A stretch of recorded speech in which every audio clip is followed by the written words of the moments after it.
Hi, I'm Genevieve Cytko, owner of Crossing Parallels Photography, and this is the Crossing Parallels podcast. I have a special guest with me, and her name is Ellie Morag, and she has her own photography business too, which is amazing. Check her out. She's based in Peebles, right? Yeah, I am. Excellent.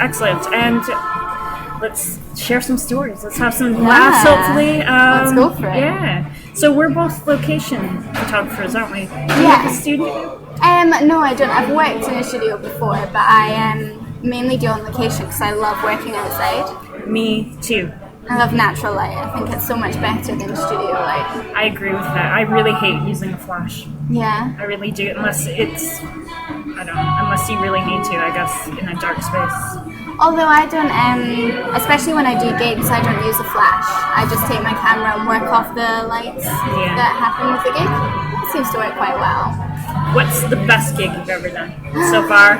The best gig ever? Oh, that's a difficult one.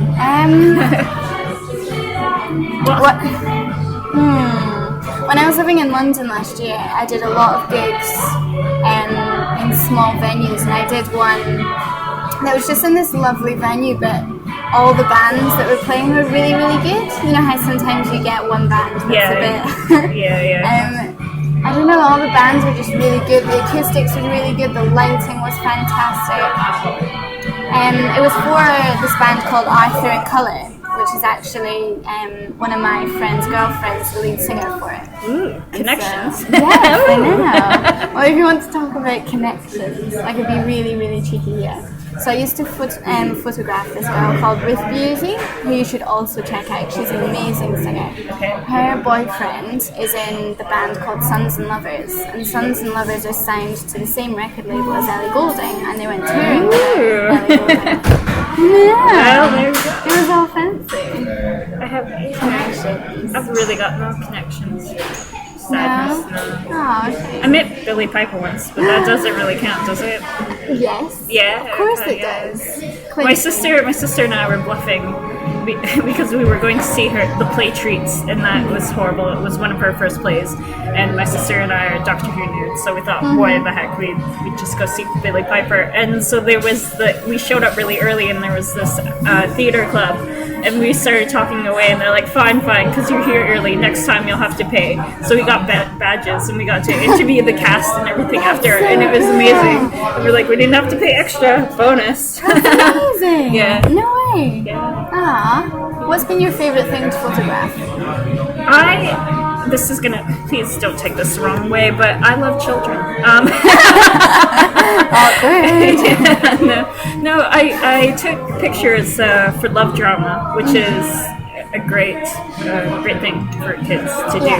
And some of the natural pictures when they're laughing or whatever, I got some brilliant pictures from them. That was probably my favorite project, other than doing crazy things at the Fringe. But that was my favorite project so far. Kids are amazing to photograph because of all their expressions. Yes. They sort of have no inhibitions when making expressions with their face. And I think adults are so conscious about what face they're pulling, how they're looking, and kids are just like, I don't care. It's so true. I have this one picture of this young girl, and she has her front teeth missing, and she's laughing, and that's my favorite picture. So cool. I love taking pictures of kids as well. Yeah. As strange as that sounds, I love all the lifestyle sessions I do. I think they're amazing fun. I really enjoy it. I've been asked to do a few boudoir. Yeah. We definitely should. I don't know how I feel about that. Actually, I'm not really bothered. It's just the same procedure for everything, isn't it? Yeah. I know. There's so many procedures. Although in the summer I was taking pictures for Silhouette Burlesque, and I had one of those heart attack moments because I was putting the camera together and I dropped my lens, and even the guy standing beside me is like, I hope you have insurance for that, and I was like, and I really thought I had broken it, but no, it was okay. It was fine. It was fine, but it was that moment. I really hated that. Oh no. I am not with my big camera that I have, but with my little camera. I have a little, just like a point and shoot camera that I sometimes take with me as well to do behind the scenes shots. Yeah, I do that too. A few years ago I was out with some friends, and one of my good friends dropped it right on the nose of the lens. I was like, he started we looked at it, and as soon as she did it, and as soon as it happened, the camera it wouldn't work at all. Like it just nudged slightly, so it couldn't go in and out. Yeah. And it was a big shame, but it got fixed and it was fine, and it still works today, which is good. But at the time, it is sort of like your heart breaks. It does. There's something about losing your equipment that's like losing a family member. I know. We would like to apologize for the noise. We are in Cafe Nero, hence the loud music. So if you're not hearing all of this, tough titty, said the kitty. No, I don't. It was just, we're trying. I have very nice chamomile tea, though. Yes, and I've got lemonade. I love lemonade. We were talking about this earlier. I like lemonade. And apparently over here it's like Sprite, so... Yeah, I grew up with lemonade being like Sprite, you know, the fizzy stuff. And then all of a sudden, over the past few years, it's turned out that lemonade is in fact just like lemon and water. And I was baffled the very first time that I went to buy some lemonade and someone gave it to me. And I told them that it wasn't lemonade. And they said, yes, this is real lemonade. And apparently I've been the one in the wrong all these years. You've been fooled. I thought Sprite was lemonade. I felt so silly. So now I'm really, really weary whenever I go out to like buy lemonade. I always ask them what lemonade are, and I always get really strange looks because the majority of the time people go, Sprite. So, lemonade. Have you injured yourself ever on a shoot?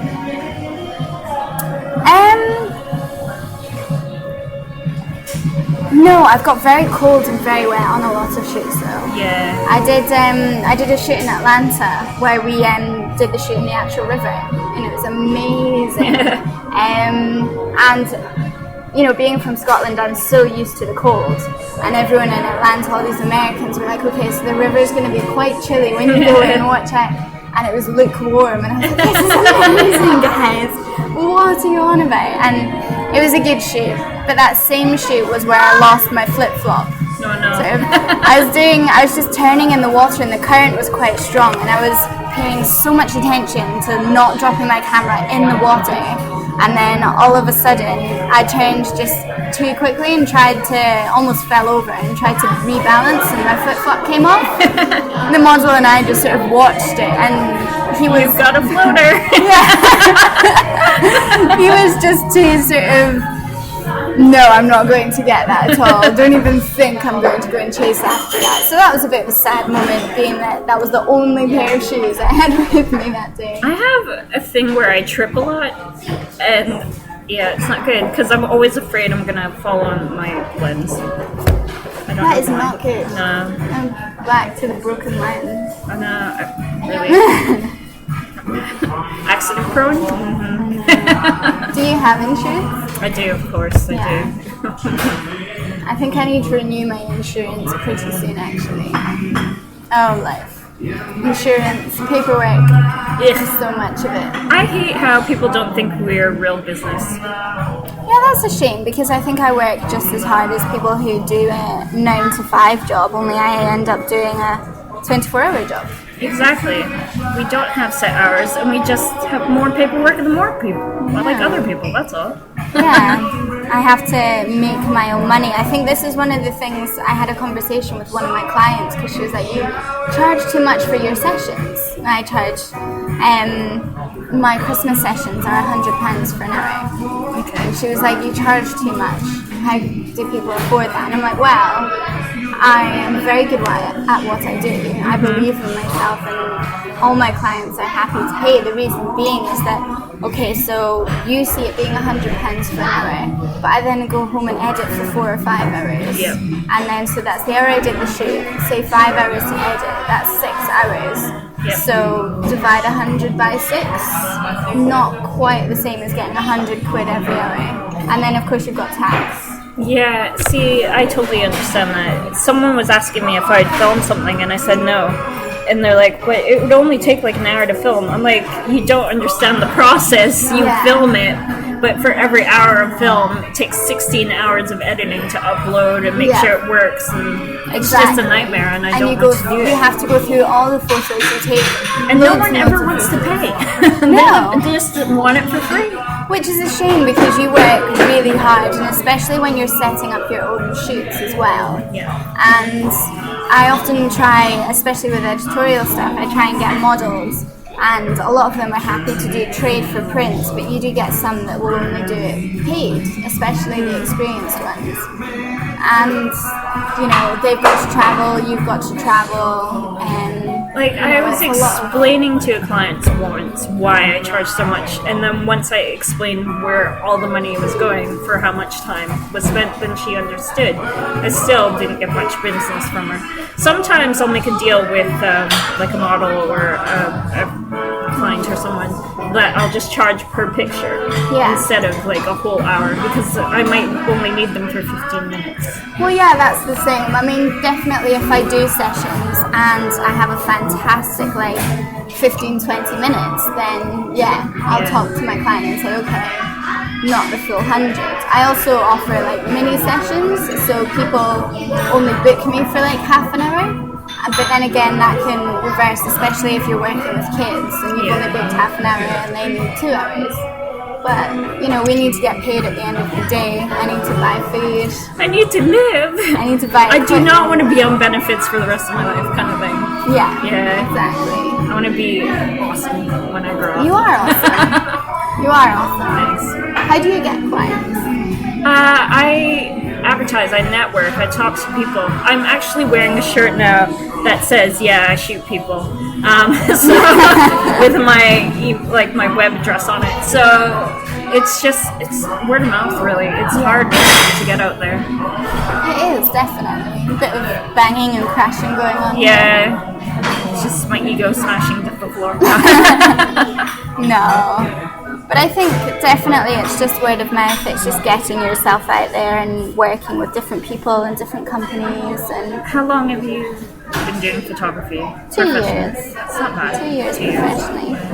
Yeah, which I'm enjoying an awful lot, definitely. I mean, there's some days where you're sort of like, this is so hard, and why is this not working? But then I would never want to do anything else. I can't ever see myself doing anything else. Yeah, I can never go back to retail. I repeat, I can never go back to retail. It's just a long game. It's a big picture, long game, and it takes time. That's all. It's true. Remember that. Some days I just don't want to get out of bed. And I find that working for yourself sometimes really isolating. Well, you don't have to get out of bed if you work for yourself. Get the laptop. Sit in bed, and you're fine. But you're still isolated from people. Yeah. You're like, I've got to do my accounts today. I hate math. Yay. It's not all glamorous people. But networking events are really good for that. I love networking events, yes. Meeting people and going to speak to people, and because that's how you make friends who are not necessarily in the same field as you, but definitely other young people who are in business. I like the music louder. I like when we network, and I was talking to some ladies about this morning. How when you leave a networking event, you might not necessarily have a new client or a new connection, but you might have a brilliant new idea that you can leave with, or a bit more belief in yourself that you can do something. It's true. I love that about networking events, and I think when it's like therapy. Yeah, when you start to go more regularly and you see people that you know, I think that's really lovely. Yeah. Like there's some of my friends, because we all are young and work in business, and we never really get a chance to see each other apart from these networking events. So it's just a really nice time to have a drink, catch up, find out what's going on in business, and inspire each other to. And sometimes you just need to talk about life. Yeah. Yeah. Yeah, that's true. That old man said no. I know. Yeah. It's fun time saying, it's raining I again. know, it was so nice just now. This is such a shame. Although I've been thinking recently, because of all the rain and the cold weather, I might want to organise like a shoot in the rain, for my portfolio. Because, I mean, it was really, really nice and sunshiny earlier, so it's a shame. But it's inevitable to happen in Scotland, really. It's so true. When I book sessions for people, I've been very lucky that it's been sunny almost every time. It's going to be that one day where everyone's going to be freezing, and I'll be like, all right, go play, family photo, and they'll all be miserable, and you're like, well, that's a family photo. I know. It is difficult sometimes, but you just got to find it, or move to a country where there's always sunshine. No, I moved here for a reason. I can't stand anything plus 15, and I can't stand there's anything like under plus 5. I just can't handle it. No, too hot, too cold. Yeah, I'm a baby. Well, Scotland has become pretty Baltic lately, so good luck with that. Well, you say Baltic, it's like plus 10. It's freezing.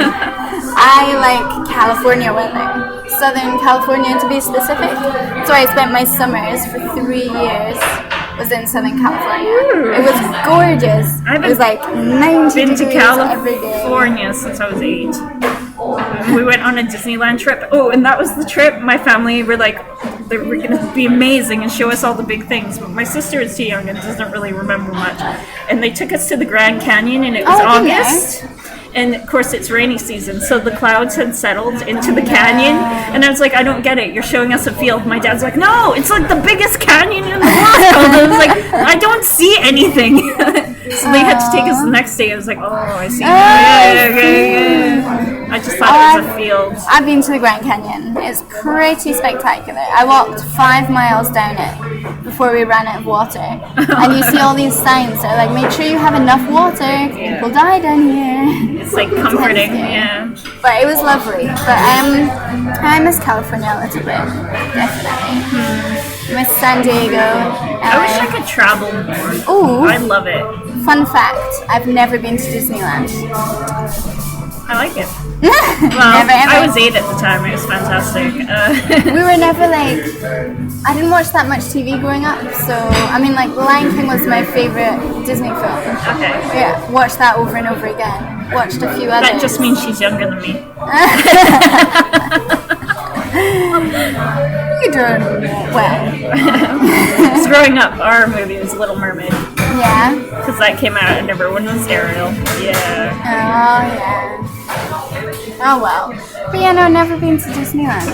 Never ever. I don't know if I ever want to go. When a lot of people have been like, oh, let's go to Disneyland, and it's not been like jumping for joy, yay, let's do it. I'm not really into roller coasters. I think this is the reason why. So I was never like, yeah. You know. I think it'd be interesting to Pirates of the Caribbean was always the best ride for me. Yeah. Yeah. Just saying. No facts, no jokes. I like how we've got from taking photos to Pirates of the Caribbean. On a swift note, Johnny Depp would be fantastic to photograph. Oh, really? Yes, I would be up for doing that, certainly. I don't know. Johnny Depp is not my cup of tea. I like more nerdy. You did not say that. I did. I really did. Or I don't like Brad Pitt either. I don't think he's all that hot. He used to be, like back in the Brad days. Back in the 90s, early 90s. Yeah. Oh well. Man. I don't know, I like nerdy guys. Like, I had a dream about Josh Groban last night. I was in a happy place. Remind me who he is again? He's an American singer. Like country or? No, he kind of does like opera, but not really. It's sort of poppy. Opera. Pop? Pop. Opera. Bang bang. Popra. Popra. Yeah. That's so much better than what I was trying to say. Popra. He's a popra. He was on Oprah's Favorite Things. You are so Canadian American. I know, I can't help it. It's where I grew up. Oprah. I didn't even know who Oprah was until I was about 16 or 17. She makes me laugh a little bit. I think she's nice. I think she's nice too. But sometimes I think when she's giving inspirational speeches, you're like, you are a millionaire and you don't know reality anymore. The only thing I can sort of ever remember from Oprah was Tom Cruise jumping up down on the sofa declaring his love for Katie Holmes. How times have changed. It's very cynical of you. Broken heart. Speaking of, would you ever photograph a wedding? I would. but I really need to talk to the people first because I'm not a fan of Bridezillas. The people. The people. You need to speak to the people. Yeah, I think there's a lot of Bridezillas in the world. Because I used to work for the city of Edmonton, and I used to help book like venues, and there were so many Bridezillas. So many. Like, oh, this didn't happen, and I didn't talk to this, and it's like, well, I'll sort it, don't worry, blah, blah, blah. Or they don't follow the contract. You're like, you need this 2 weeks in advance, and it's final. No, I have final changes, I want this, that, and oh, go away. No. I don't know. I think maybe I'd photograph a wedding one day. It's not something that I'm like sitting on the edge of my seat wanting to do. Yeah. There's other things that I want to explore first, but yeah. But I'm at the point where I'm open to anything. If you're willing to pay me, I will learn to mountain climb. I'll do anything for an awesome picture. Like, I just want the experience. I want the opportunity. Yeah. I like exploring. Have you thought about second shooting? Second shooting, like behind another photographer? Yeah, like being their assistant and basically getting extra shots. I have, and I've thought about shadowing with another photographer, and I've sort of been talking about it, but nothing's really come forth yet. Oh, well, fingers crossed that happens. I think second shooting can be really fun. And also you learn a lot from second shooting, and you pick up little tips and things. Like, one of the things I learned with my flash is if you put like a white piece of card on your flash and direct it up, it's like a softbox. Yes. I didn't know this. I was pretty impressed when I found out. It's funny what you discover on your own, playing with your camera sometimes. Yeah. Definitely. My favorite tip, I was walking in Princess Street Garden, and sometimes they have photography classes, so I started walking really slow because I wanted to know what they were learning. And the guy's tip was, like, if you're doing a photo shoot in a yard and the sun's glaring, if the washing line's in the right place, just clip on paper, and then it reduces glare, and you can sometimes use it as a reflector kind of thing. And I was like, that is tip so I'm taking with me, and I didn't pay. Have you done many like courses or any courses or anything? Not really. Not specifically for what I'm doing now. Do you watch anything like Creative Live or like TED Talks on photography and things? No. I watch a lot of things on YouTube, like if I want to know something.